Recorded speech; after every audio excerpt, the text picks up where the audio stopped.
तीनों अलग अलग मोक्ष का मार्ग नहीं है, बल्कि तीनों मिल करके एक मोक्ष मार्ग है। इसकी चर्चा अपन ने की थी। क्योंकि इस सूत्र से ही समझ में आ रहा है कि सम्यक दर्शन ज्ञान चारित्राणी शब्द लिखा, तो चारित्राणी जो है वो बहुवचन का सूचक है, प्लूरल शब्द है। और मोक्ष मार्ग संस्कृत में सिंगुलर वर्ड होता है। जिस शब्द के पीछे दो टिप्की लगती हैं उसे विसर्ग बोलते हैं, तो वह एक वचन का सूचक होता है। तो कह रहे ये तीनों मिल करके एक मोक्ष मार्ग है, अलग अलग नहीं है। इसकी चर्चा जो है अपन ने पहले सूत्र में की थी। फिर दूसरा सूत्र जो है वो उसी तरह से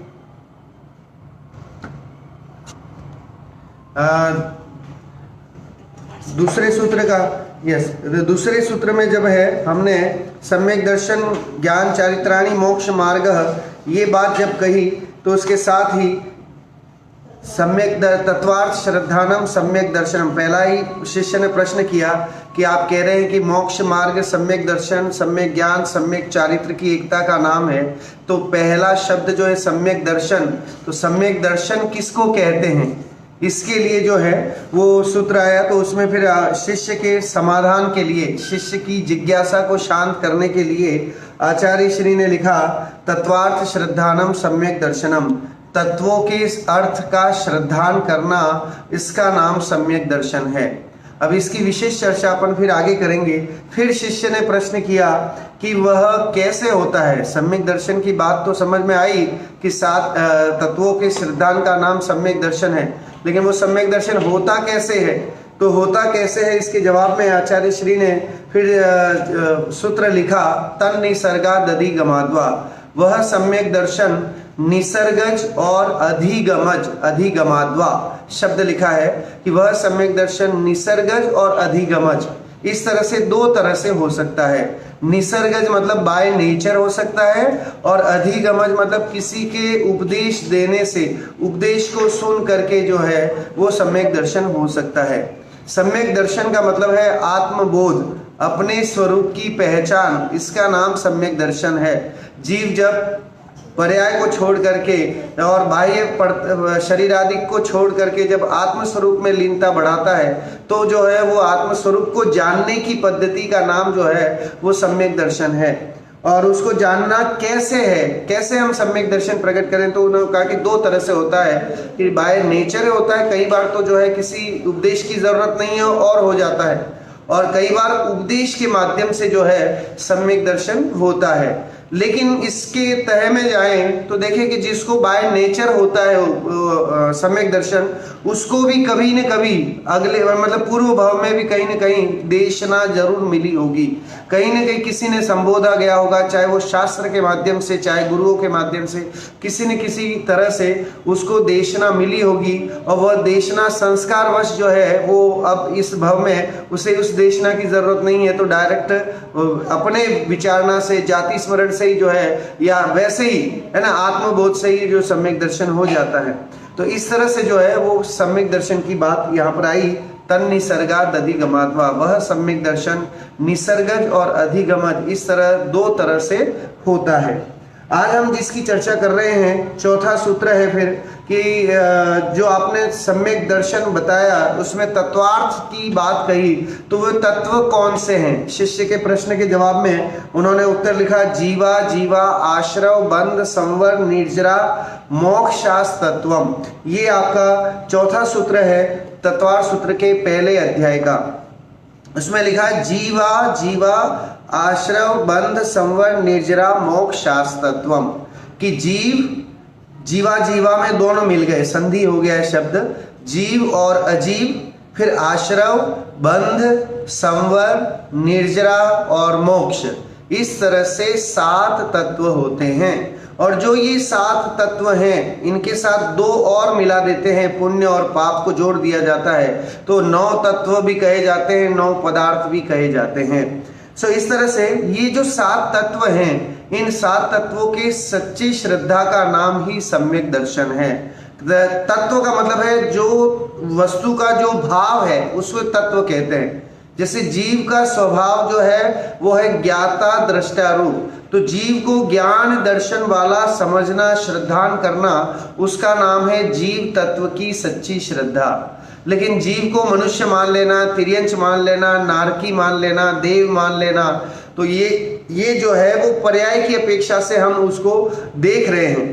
तो इस कारण से वो सच्चा श्रद्धान नहीं हुआ, क्योंकि पर्याय तो पुद्गल रूप है, पुद्गल रूप है, और पुद्गल रूप होने के कारण से पुद्गल को हम जीव नहीं कह सकते हैं। पुद्गल का स्वभाव डिफरेंट है। स्पर्श, रस, गंध, वर्ण ये पुद्गल के स्वभाव है, और जीव का स्वभाव है जानना और देखना।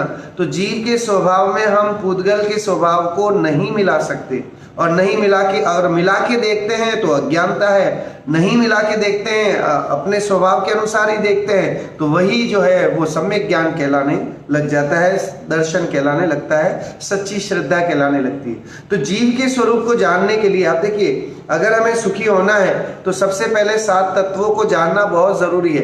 बिना 7 तत्वों की पहचान किए जो है हम सुखी नहीं हो सकते।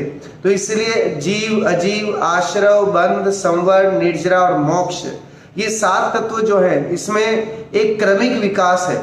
इसको रखने के पीछे भी आचार्य ने बहुत समझ लीजिए कि एक लॉजिक है, जिसके कारण इनका सिस्टमेटिक जो है नाम आए हैं। क्यों जीव को सबसे पहले क्यों लिया गया है?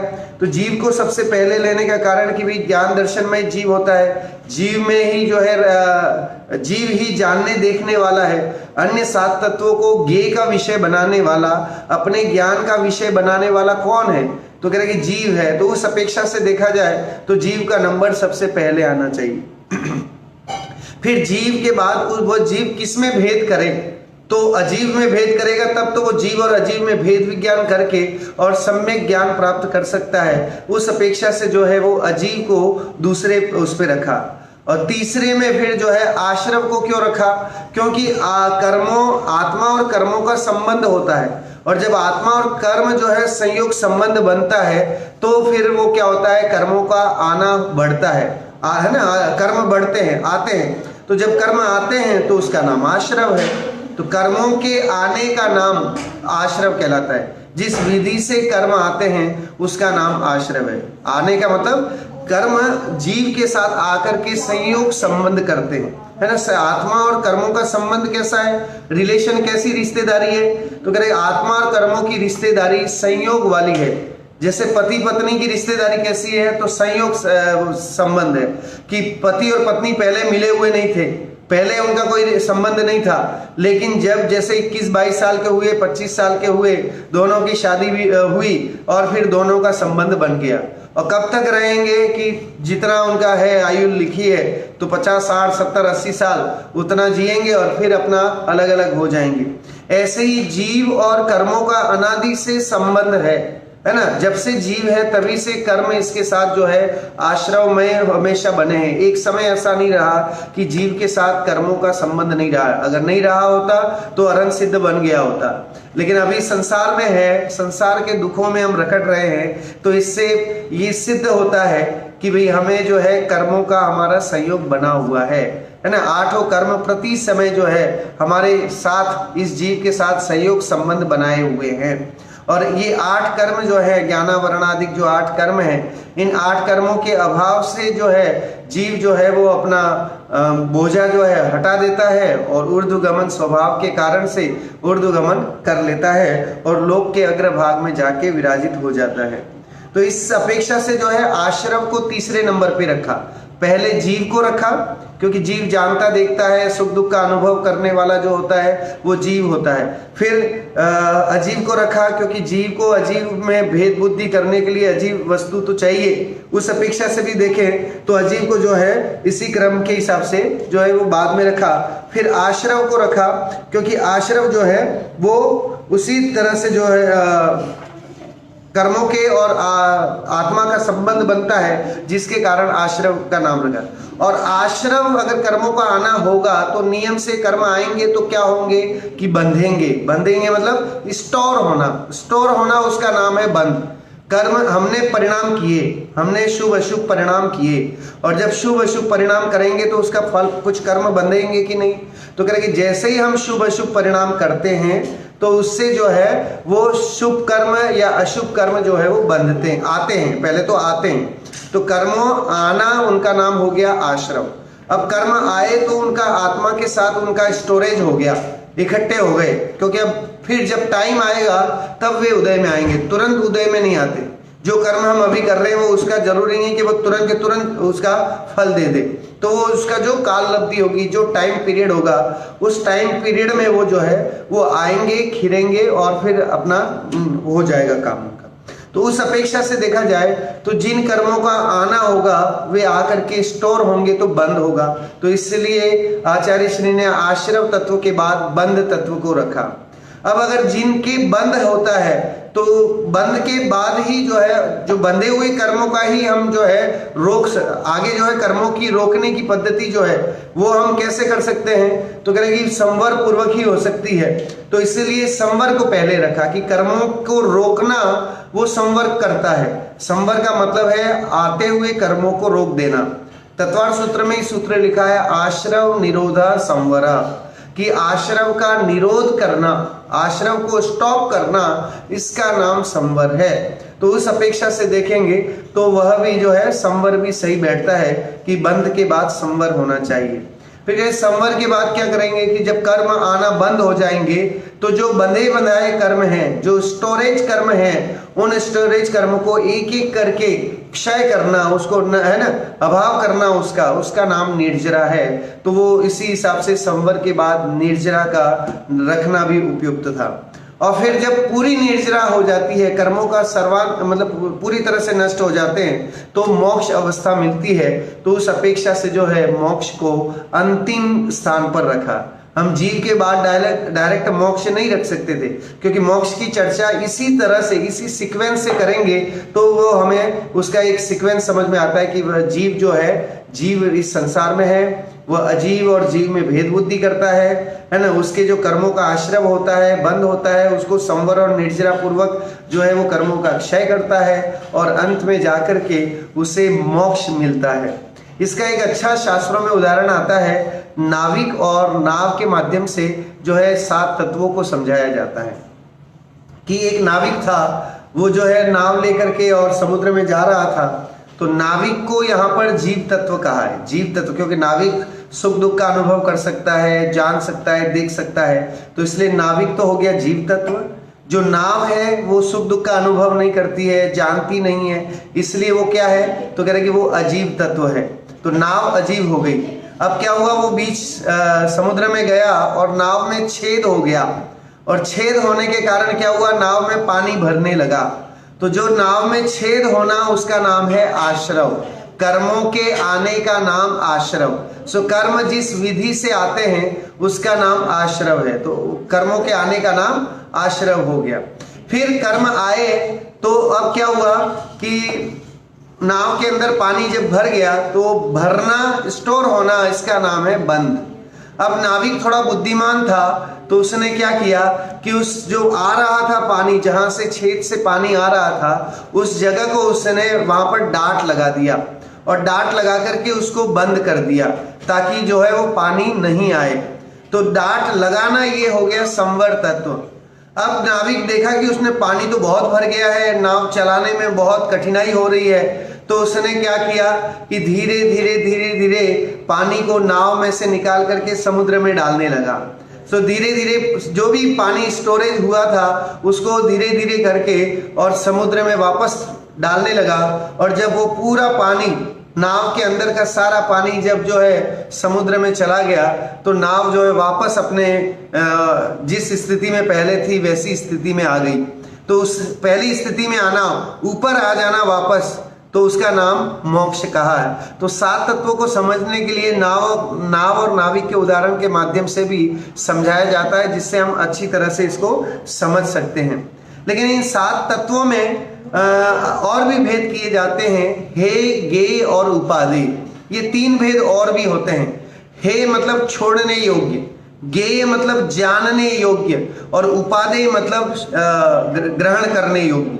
सो 7 तत्वों में ये 3 बाइफर्केशन और किए जाते हैं। सबसे पहले गे तत्व कौन से हैं, तो कह रहे हैं जीव, अजीव, आश्रव, बंध, संवर, निर्जरा और मोक्ष। इन 7 तत्वों में जो पहले के 2 तत्व हैं, कौन से, जीव और अजीव, ये 2 तत्व गे हैं, इनको हमें जानना है, इनको जानने से सम्यक ज्ञान प्रकट होता है, सम्यक दर्शन प्रकट होता है, इसलिए ये ज्ञेय हैं, तो ये जानने लायक हैं। फिर आश्रव और बंध ये हेय हैं, क्योंकि कोई नहीं चाहता कि कर्म बंधे, है ना, कोई भी ये नहीं चाहता कि कर्म बंधे, कर्म आए और फिर जब वो आएंगे तो वो दुख देंगे, तो इसलिए कोई नहीं चाहता है। तो इस अपेक्षा से देखा जाए तो आश्रव और बंध ये दो तत्वों को हम हेय की खाते में डाल सकते हैं। और संवर और निर्जरा जो है वो एक देश उपादेय कहा जाता है, मतलब वो बेनिफिशियल तो है लेकिन पूरी तरह से बेनिफिशियल हमारे लिए नहीं है, तो इसलिए उसको एक देश उपादेय कहा, संवर और निर्जरा तत्व को। और मोक्ष जो है वो सर्वदेश उपादेय है, सर्वत्र उपादेय है। इस तरह से 7 तत्वों में इस तरह की भेद बुद्धि भी करके और उसको समझा जाता है। और एक्चुअल में हमें इन 7 तत्वों के सही स्वरूप को जान करके ही हमें जो है आत्म प्रतीति बढ़ती है, आत्मभान बढ़ता है, जिसका नाम है सम्यक दर्शन। लिखा ना, तत्वार्थ श्रद्धानम सम्यक दर्शनम, कि 7 तत्वों का सच्चा श्रद्धान उसका नाम सम्यक दर्शन है। कि जैसे जीव इन 7 तत्वों को जीव, अजीव, आश्रव, बंध, संवर, निर्जरा और मोक्ष, इनकी स्वरूप को जैसा है वैसे ही जानेगा तो उसे सम्यक दर्शन जरूर होगा। तो ऐसी चर्चा इसमें आई। फिर जब जीव तत्व की जब बात करते हैं तो जीव में एक शब्द और आता है जिसका नाम है चेतना, है ना। चेतना शब्द हम बोलते हैं कि जीव में क्या है विशेषता, तो जीव की विशेषता है चेतना लक्षण, है ना। चेतना के माध्यम से हम जीव को जानते हैं, पहचानते हैं। विश्व में जितने भी जीव हैं वो चेतना लक्षण के कारण जो है वो जाने जाते हैं। चेतना का मतलब क्या है, तो कह रहे कि चेतना मतलब उसमें यही सुख दुख अनुभव करने की क्षमता, जानने और देखने की जो क्षमता है उसका नाम चेतना है। बाकी और तत्वों में और 6 द्रव्यों में भी देखा जाए 6 तरह के द्रव्य होते हैं, जीव, पुद्गल, धर्म, अधर्म, आकाश और काल। इन 6 द्रव्यों में से जीव एक जो है वो कैसा है कि जीव द्रव्य है, जीव अकेला एक है, और बाकी के पुद्गल, है ना, पुद्गल, धर्म, अधर्म, आकाश और काल, ये 5 जो द्रव्य हैं उनको अजीव के खाते में डाला गया है। अगर 6 द्रव्यों में भी भेद करेंगे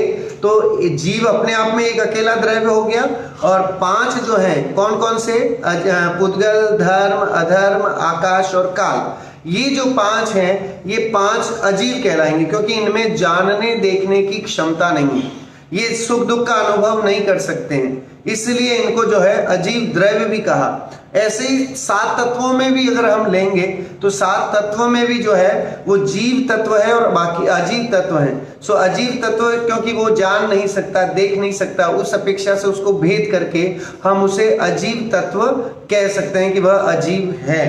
सो जो चेतना लक्षण है, जीव का जो चेतना लक्षण है, वो चेतना लक्षण भी जो है वो, चूंकि आप देखिए जीव जानता कैसे, जानने देखने का नाम जीव है, तो 8 प्रकार के ज्ञान और 4 प्रकार के दर्शन, इन 12 भेद रूप ज्ञान दर्शन से पदार्थ प्रतिभाषित होते हैं। जितने भी पदार्थ दिखाई देते हैं जीव के द्वारा, तो वो जो है वो 8 प्रकार का ज्ञान होता है, 4 प्रकार का दर्शन होता है, उनको मिला देते हैं तो 12 तरह के हो गए। तो उन 12 तरह से जो है वो पदार्थों को जीव जानता और देखता है। और चूंकि आत्मा तो ज्ञाता और दृष्टा रूप ही है, जीव जो है उसका स्वभाव जानना और देखना रूप ही है, और उसके जो परिणमन है, जिस तरह से वो परिणमित होता है, सो वो परिणमन जो है उसको चेतना बोलते हैं। उसका नाम क्या है, चेतना। और वो चेतना जो है वो भी 3 तरह की होती है। एक होती है कर्म चेतना, एक होती है कर्म फल चेतना, और एक होती है ज्ञान चेतना। इन 3 चीजों को हमें समझना चाहिए बहुत अच्छे से, तो हमें जीव तत्व पूरी तरह से समझ में आएगा।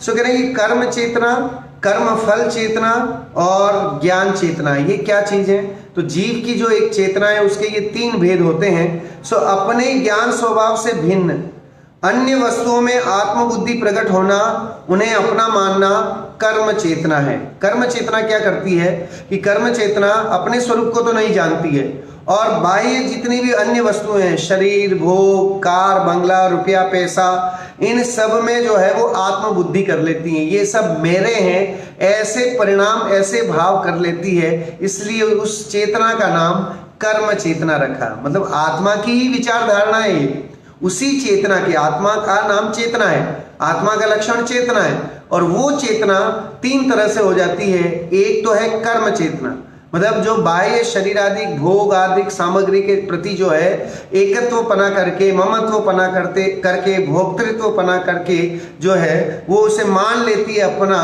तो उसका नाम है कर्म चेतना बोला।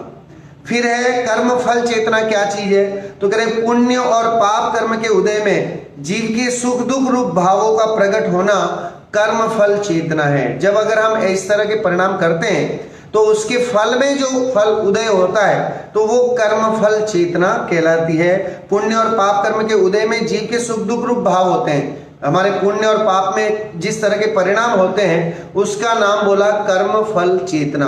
क्योंकि जीव कर्म चेतना में जीव परिणाम करता है और उन परिणामों से कर्म बांधता है, आश्रव होता है कर्मों का, और उन आश्रव कर्मों के आश्रव से कर्म बंधते हैं और कर्म बंध करके उदय में आते हैं। तो उदय में जब आते हैं तब जो परिणाम जीव के होते हैं वो कर्म फल चेतना का भोक्ता कहलाता है। उस समय वो कर्म फल चेतना भोग रहा होता है।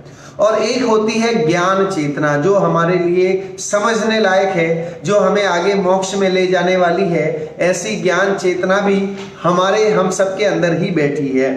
तो समस्त पर द्रव्यों से पृथक, मोह राग द्वेष से रहित आत्मा के स्वभाव का प्रकट होना, उसका नाम ज्ञान चेतना है। कह रहे कि ये सारे वस्तुएं होने पर भी, शरीर भोग सामग्री रुपया पैसा कार बंगला सब कुछ होते हुए भी, इन सारी वस्तुओं से अपने को जो पृथक जान लेते हैं वो विरले होते हैं, वो ही एक्सपीरियंस्ड होते हैं। तो वो जो करते हैं वो अपनी ज्ञान चेतना के बल से ही कर पाते हैं कि शरीर और बाह्य पदार्थों को जो भेद बुद्धि करना वो ज्ञान चेतना का विषय है। जब भी यह आत्मा जो है शरीर को पृथक जान करके अपने स्वरूप में लीनता बढ़ाता है, आत्म सुख का भोग करता है, तो ज्ञान चेतना के माध्यम से ही कर पाता है। कर्म चेतना तो जो है वो आश्रव का कारण है।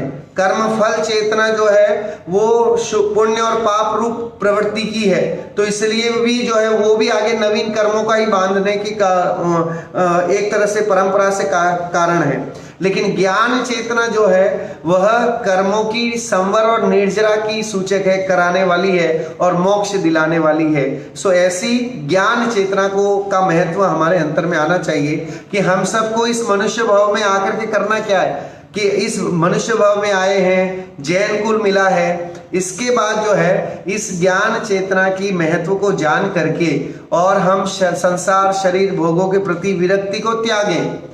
भाई जितने भी प्रयास किए जाते हैं, तप किए जाते हैं, उपवास किए जाते हैं, एकासन किए जाते हैं, और भी जितने जतन हम करते हैं, उसका उद्देश्य एकमात्र यही रहता है कि इंद्रियों के प्रति, इंद्रिय के जो भोग हैं, 5 इंद्रिय के भोग हैं, उन भोगों से विरक्ति हो।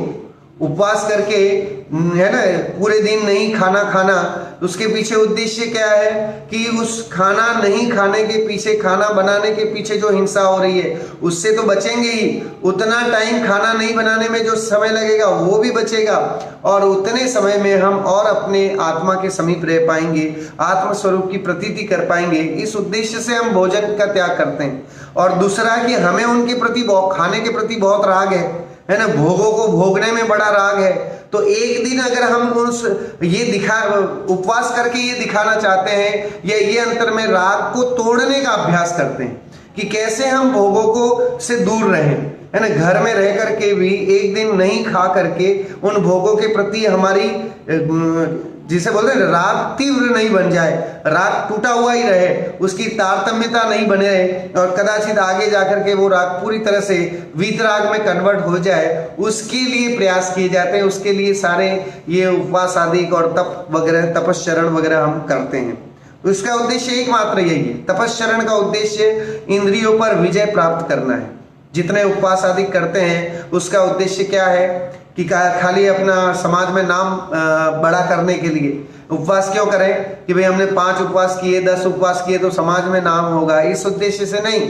किस उद्देश्य से? कि जिसके कारण से ये 5 इंद्रिय की जो विषय के भोग हैं उनके प्रति जो हमारी गाढ़ आसक्ति है वो आसक्ति निर्मूल हो जाए, वो आसक्ति टूटे, इस उद्देश्य से तपस्चरण आदि करते हैं। तो इस तरह से बहुत ही उत्कृष्ट चर्चा इन 3 कर्म चेतना, कर्म फल चेतना और ज्ञान चेतना का आया।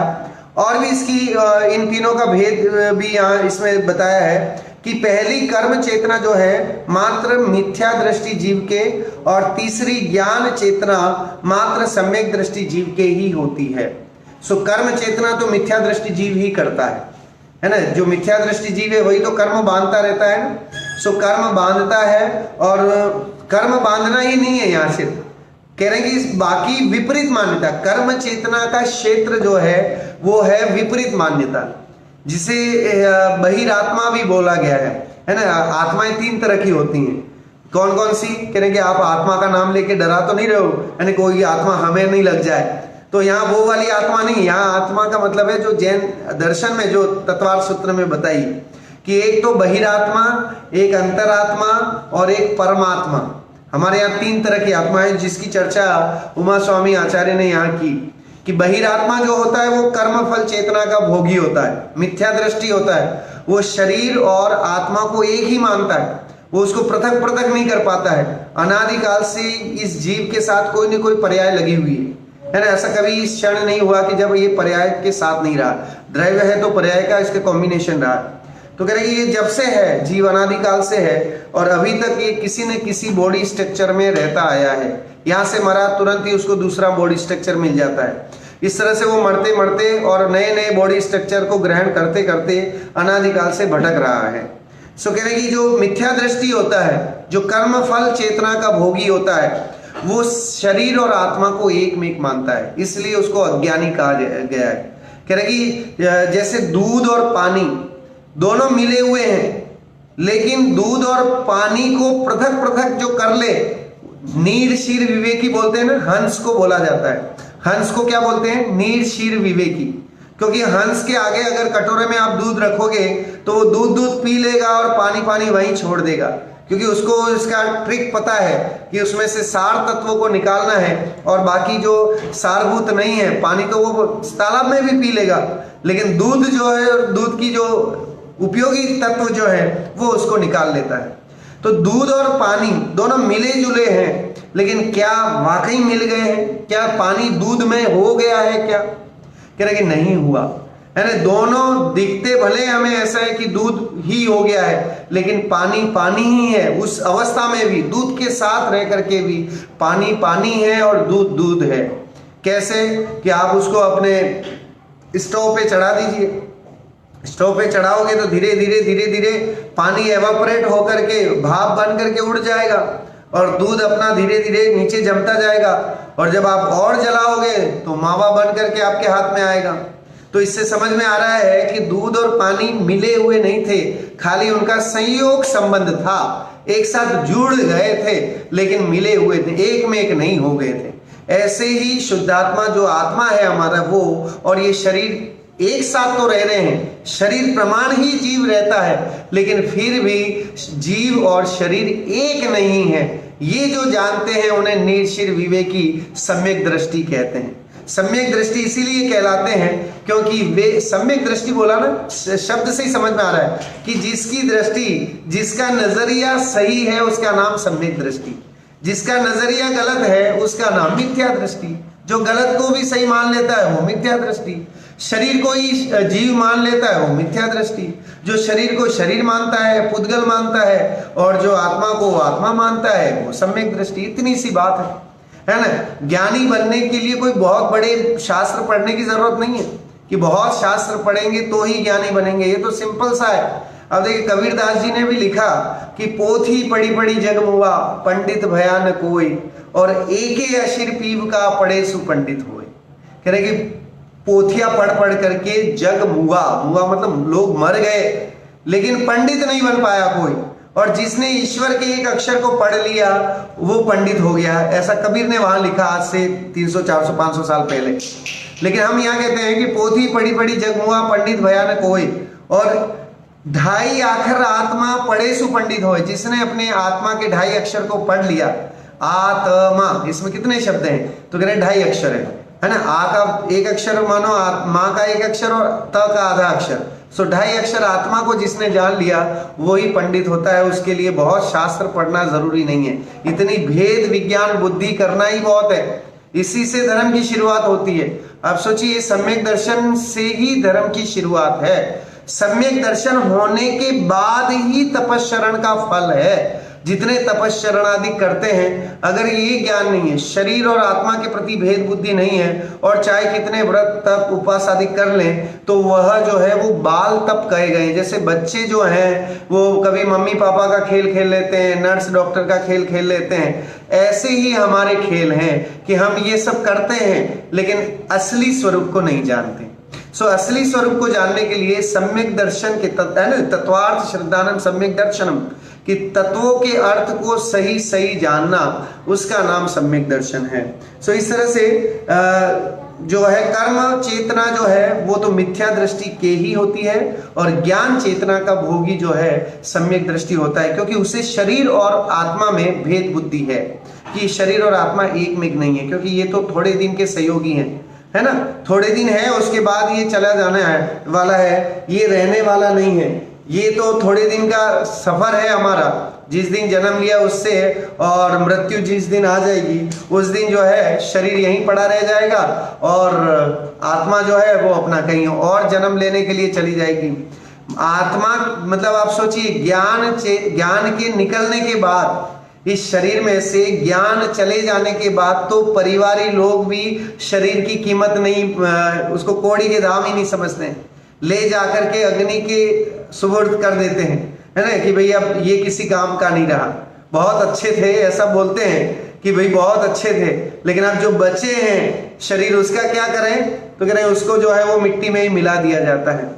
बहुत ही एक अच्छा भजन जैन जो है जैन भजन है अपना, इसी शरीर की क्षण भंगुरता को लेकर के सुनिएगा। आया कहाँ से कहाँ है जाना, आया कहाँ से कहाँ है जाना, ढूंढ ले ठिकाना चेतन ढूंढ ले ठिकाना, ढूंढ ले ठिकाना चेतन ढूंढ ले ठिकाना। एक दिन तेरा गोरा तन ये मिट्टी में मिल जाएगा, एक दिन तेरा गोरा तन ये मिट्टी में मिल जाएगा, कुटुंब कबीला पर खड़ा रहेगा कोई बचा न पाएगा, कुटुंब कबीला खड़ा रहेगा कोई बचा न पाएगा, नहीं चलेगा कोई बहाना, नहीं चलेगा कोई बहाना, ढूंढ ले ठिकाना चेतन ढूंढ ले ठिकाना, ढूंढ ले ठिकाना चेतन ढूंढ ले ठिकाना।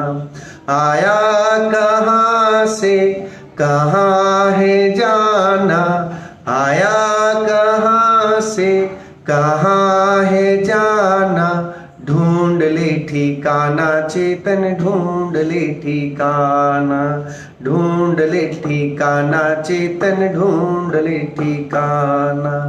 बाहर सुख को खोज रहा है बनता क्यों दीवाना रे, आत्म ही सुख धाम है प्यारे इसको भूल न जाना रे, सारे सुखों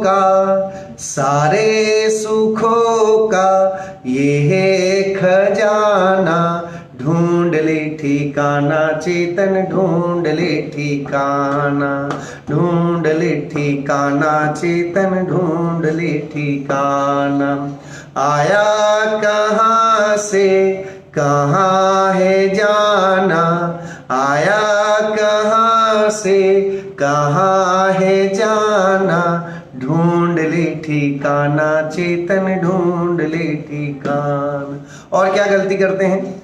जब तक तन में सांस है चलती सब तुझको अपनाएंगे, जब तक तन में सांस है चलती सब तुझको अपनाएंगे, जब न रहेंगे प्राण ये तन में, जब न रहेंगे प्राण ये तन में, देख तुझे घबराएंगे, कहीं तो तुझको पड़ेगा जाना, कहीं तो तुझको पड़ेगा जाना, ढूंढ ले ठिकाना चेतन ढूंढ ले ठिकाना, ढूंढ ले ठिकाना चेतन ढूंढ ले ठिकाना, आया कहाँ से कहाँ है जाना, आया कहाँ से कहाँ है जाना, ढूंढ ले ठिकाना चेतन ढूंढ ले ठिकाना।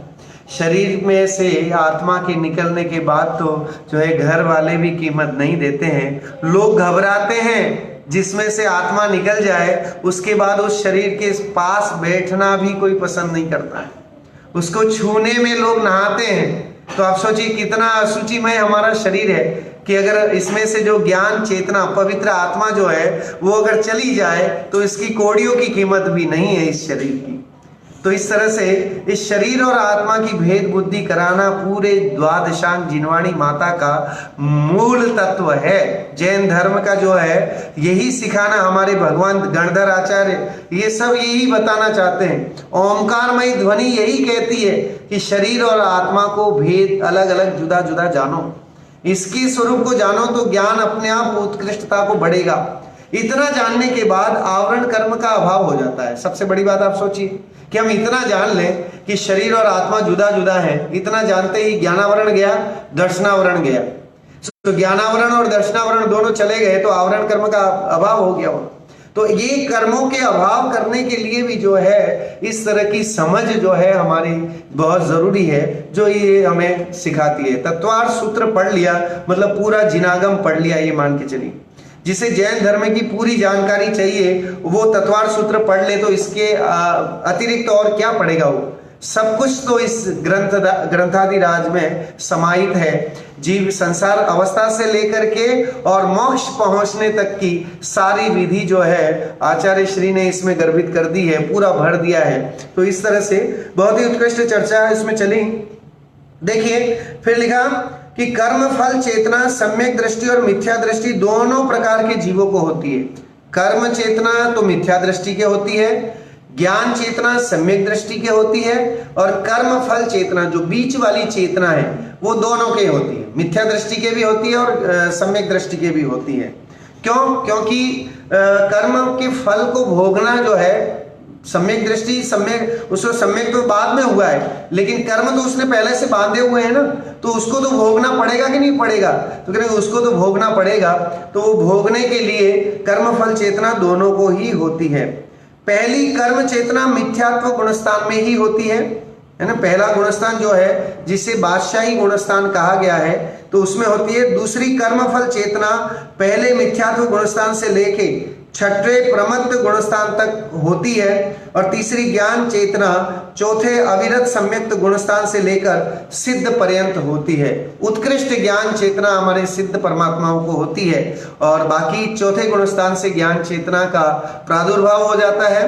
सुख की अभिवृद्धि, सुख जो है वो चौथे गुणस्थान से, जब हमने शरीर और आत्मा को भेद जान लिया तो सुख वहीं से शुरू हो गया। निर्जरा वहीं से है ना, संवर और निर्जरा शुरू हो गई, और धीरे धीरे जब संवर और निर्जरा पूरी होगी तो अपने आप जो है वो मुक्त अवस्था प्राप्त होगी। और इस तरह से जो है वो यहाँ पर हमने उस 7 तत्वों में से खाली एक पहला तत्व जिसे हम बोलते हैं जीव तत्व, इसके बारे में हमने चर्चा की, जिसको हम इन 3 भेद के द्वारा, क्योंकि जीव का लक्षण चेतना है, चेतना को हम उपयोगो लक्षण भी बोलते हैं। आगे एक सूत्र आएगा उपयोगो लक्षणम, इस तत्वार्थ सूत्र का ही एक सूत्र है उपयोगो लक्षणम। जीव को परिभाषित करने के लिए बताया कि जीव कौन है, तो कह रहे कि जिसमें ज्ञान और दर्शन ये 2 ही चीज हैं, उसका नाम जीव है। अगर उपयोगो लक्षणम हम अपने लौकिक जीवन में भी अपना लेना तो भी हम बहुत सुखी हो जाएंगे। कि अगर हम हर सिचुएशन में ये मानने लग जाए कि मेरा स्वभाव तो जानना देखना है, मेरा स्वभाव गुस्सा करना नहीं है, राग द्वेष रूप परिणाम करना मेरा स्वभाव नहीं है, भयभीत होना मेरा स्वभाव नहीं है, आत्मा त्रिकाल में कभी भयभीत नहीं होता है। इस तरह की भावना अंतर में रखें। अजर अमर है आत्मा, है ना, कभी नाश नहीं होता है, आत्मा का कभी नाश नहीं होता है, आत्मा को कोई गोली नहीं मार सकता है, गोली लगती है तो शरीर को लगती है। इस तरह की अंतर में प्रतीति आएगी। या किसी भी सिचुएशन में, डे टू डे लाइफ में कोई भी ऐसी सिचुएशन, घाटा लग गया, घर में कोई ऐसी दुख आ गया, है ना, संताप हो गया, शोक हो गया, हर चीज में जो है उपयोग लक्षणम को अगर हम मानेंगे, जीव के स्वरूप को जानेंगे, आत्मा की अमरता को पहचानेंगे, तो हम कहीं भी जो है दुखी नहीं होंगे। आप देखिए हमारे साधु महात्मा जो आत्मज्ञानी होते हैं, उन्हें क्यों शोक नहीं होता, उन्हें क्यों दुख नहीं होता, उन्हें क्यों ये सारी चीजों से जो है वो खेद किन्ने क्यों नहीं होते हैं? सामग्री उनके पास कुछ नहीं होती है, लेश मात्र साथ में कुछ नहीं होता है, फिर भी वे आनंद सुखी होते हैं। और हम, हमारे पास जो है वो सब कुछ होते हुए भी हम दुखी होते हैं, दुखी कहलाते हैं। तो ये सिर्फ नजरिए का फर्क है ना। जैसी मति वैसी गति कहा जाता है ना, कि हम जिस तरह की सोच रखेंगे उस तरह से हम बनते जाएंगे, है ना। जैसे हम परिणाम करते हैं वही तो फल मिलता है ना। देखो जैनिज्म में भी यही कहा गया है कि जैसे जैसे भाव करोगे उसके अनुसार वैसा ही वैसा होता जाएगा। अगर हम नेगेटिव सोचते जाएं, हमेशा सोच रहे मैं तो पतित पामर हूं, मेरा कैसे कल्याण होगा, मैं तो यहीं पड़ा रहूंगा, मैं तो भटकता रहूंगा, इस तरह से दुखड़े ही रोते रहेंगे, तो वो कहेंगे बेटा तू भक्त ही बना रहे और दुखड़े ही रोता रहे। लेकिन अगर कहेंगे अरे भगवान नहीं, मैं तो आप जैसा मेरा भी स्वरूप है, बस ये पर्याय की जो अशुद्धता है, ये पर्याय की अशुद्धता में पुरुषार्थ पूर्वक जैसा आपने काम किया है, हे महावीर स्वामी जैसे आपने काम किया है, आदिनाथ प्रभु जिस तरह से आपने काम किया है, वैसी कषायों का अभाव करके और मैं भी आपके जैसा बन सकता हूं, ऐसी अंतर में विचार धारणा लाए तो प्रभुत्वता आती है। और अगर हम ये ऐसी विचारधारणा नहीं लाए, अरे मैं तो बहुत दिन पामर हूं, कर्मों से बंधा हूं, ठीक है, और इस तरह की हम सोचते रहेंगे, तो क्या होगा, हम फिर डिपेंड हो जाएंगे, हम भगवान के ही भरोसे पड़े रहेंगे, है ना। आता है ऐसा, करुणा निधि तुमको समझनाथ, भगवान भरोसे पड़ा रहा, संपूर्ण सुखी भरपूर सुखी कर दोगे तुम, यह सोचे सन्मुख खड़ा रहा। पर आज समझ में आया है कि वीतरागता धर्म आहा, राग भाव में धर्म मानना, जिन मत में मिथ्यात्व कहा। कह रहे कि ये तो राग द्वेष रूप में अगर धर्म मानेंगे तो महावीर स्वामी भी नहीं कहते हैं, कह रहे कि यार तू तो मेरे रास्ते पे चलना ही नहीं चाहता है, तू तो राग और द्वेष को तो अच्छा मान रहा है, तू तो भोगों को तो इकट्ठा कर रहा है, मैं तो अपरिग्रही स्वभावी था, मैंने तो सारा परिग्रह छोड़ दिया और तू मेरे पास आकर के भी भोग की इच्छा कर रहा है, वांछा कर रहा है, तो तू मेरा भक्त नहीं है। तो महावीर प्रभु भी जो है उससे कन्नी काट लेंगे, कहेंगे कि ये तो सिर्फ भोगों का भिखारी है, इसे सुख नहीं चाहिए, इसे अतीन्द्रिय आनंद नहीं चाहिए, सच्चा सुख नहीं चाहिए, ये तीर्थंकर नहीं बनना चाहता, ये अरहंत और सिद्ध नहीं बनना चाहता, इसे तो संसार में रह करके और यहाँ के संसार के जो भी जिसे ये सुख मान रहा है, जो सुख है नहीं, उसी की वांछा है। हालांकि दे तो कोई नहीं सकता है ना। अगर आप देखिए अपने यहाँ जैन धर्म अकर्तावादी धर्म है, कि कैसा है कि हमारे प्रभु जो है वो कुछ भी किसी का, प्रभु क्या कोई वस्तु किसी का कुछ कर नहीं सकती, दे नहीं सकती, ऐसी भावना अंतर में आए तो दृढ़ श्रद्धा और बढ़ता है जैन धर्म के प्रति, कि स्वयं की है ना, जो भी हम, अब अगर ऐसा हो जाए सिस्टम कि मैं करूं तो पाप और मुझे जो है ईश्वर पुण्य देता रहे, तो क्या ये आपके हिसाब से सही है? क्या आपकी कोर्ट में अगर ये केस आए, आप जज हैं वहां पर, और वहां पर जो मुलजिम आए कि साहब वो ये मुलजिम पाप ही किए जा रहा है, पाप ही किए जा रहा है, और ये जो एक गॉड नाम का व्यक्ति है वो इसको जो है वो बेनिफिट दिए जा रहा है, तो आप इसका न्याय करें कि इसके साथ क्या किया जाए। तो उस कोर्ट में भी क्या होगा, सामान्य सी कोर्ट भी होगी तो कहेगी भाई अगर ये गलत काम कर रहा है तो इसको गलत चीज ही, इसका जो है सजा मिलनी चाहिए, इसको है ना बेनिफिट्स नहीं मिलने चाहिए, सारे बेनिफिट्स इसके रोक दिए जाए क्योंकि ये गलत काम कर रहा है। तो इस तरह से अगर हम पाप करें और हमारे भगवान हमें पुण्य देते रहें, तो फिर वो सच्चे कह सकते हैं कि सच्चे न्यायाधीश हैं क्या? सच्चे वो हैं कि नहीं? वो भी महावीर प्रभु भी यही कहते हैं कि भाई तू पाप करेगा तो तुझे पाप का फल भोगना पड़ेगा, पुण्य करेगा तो पुण्य के संचय में जो भी तुम्हारे परिणाम और उदय आएगा तो उसके संयोग में तुझे अनुकूलताएं मिलेंगी। और अगर शुद्ध भाव करेगा तो तुझे जो है कर्मों का निर्जरा होगी और मोक्ष मिलेगा। ये सिस्टम जो है महावीर प्रभु हमें बताते हैं। तो इस तरह से इसको हम समझेंगे तो बहुत ही बढ़िया रहे। गुणस्थान की अपेक्षा से भी जो है इसको अपन ने कर्म फल चेतना और कर्म चेतना, कर्म फल चेतना और ज्ञान चेतना को आज थोड़ा सा हमने समझने का प्रयास किया कि इस तरह से जो है अगर हम समझेंगे तो जीव को बहुत आसानी से और समझ पाएंगे। उमा स्वामी आचार्य ने जीव की अपेक्षा से बहुत भेद किए, जिसमें संसारिणो मुक्ताश्च ये सूत्र भी तत्वार्थ सूत्र में लिखा है जो आप आगे आएगा कि जीव कितनी तरह के हैं। तो कह रहे हैं कि संसारी और मुक्त दो तरह के होते हैं। एक तो जो संसार में रहते हैं, भटकते रहते हैं, कर्मों के साथ जिनका संयोग संबंध है वे संसारी जीव हैं, और जो कर्मों से रहित हैं वे मुक्त हैं। फिर जो अभी मैंने तीन और भेद बताए थे, अंतरात्मा, बहिरात्मा और परमात्मा। तो क्या कहते हैं, बहिरात्मा जो है वो शरीर और आत्मा को एक मानता है। अंतरात्मा जो सम्यक दृष्टि होते हैं, ज्ञान चेतना वाले जीव जो हैं वे सारे अंतरात्मा हैं, और उत्कृष्ट ज्ञान चेतना जिनकी हो जाती है वो परमात्मा होते हैं, अनंत और सिद्ध। तो इस तरह से भी जो है वो भेद आते हैं। एक और भेद आता है ना, त्रस स्थावरा, संसारिणा त्रस स्थावरा, ये सूत्र भी आता है कि संसारी त्रस और स्थावर, इस तरह से भी दो भेद किए गए हैं। कौन से कि एकेंद्रीय जीव जो है, पृथ्वी, जल, वायु, वनस्पति कायिक जो जीव हैं वो त्रस जीव स्थावर जीव हैं, और 2 इंद्रिय से लेके 5 इंद्रिय तक के जीव जो होते हैं वे जो है त्रस के खाते में भी आते हैं। मतलब त्रस के काय के जीव भी बोला गया है, 6 काय के, 6 बॉडी वाले शरीर। तो 6 काय के जीव कौन से, तो त्रस जीव और बाकी के जो है त्रस और स्थावर जीव। तो 5 स्थावर और 1 त्रस, इस तरह से मिला देते हैं तो 6 काय के जीव भी कहलाते हैं।